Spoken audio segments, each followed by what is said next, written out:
The Pilot in general is not a car that was designed for me. I have no children, nor do I plan to have any.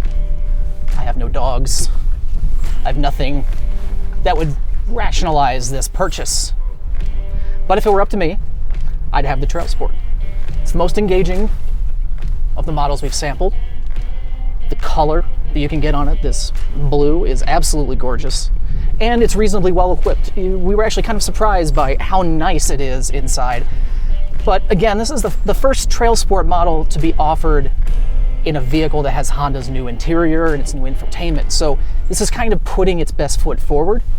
Personally, I'd probably want to go for a Passport TrailSport if I were in the market for something like this. It's a little more my size and has all the same kind of tricks and doodads, plus it's cheaper. But it's not coming with a third row, which means it's no good for anybody who has kids. You need to hit that sweet spot, you're looking at it.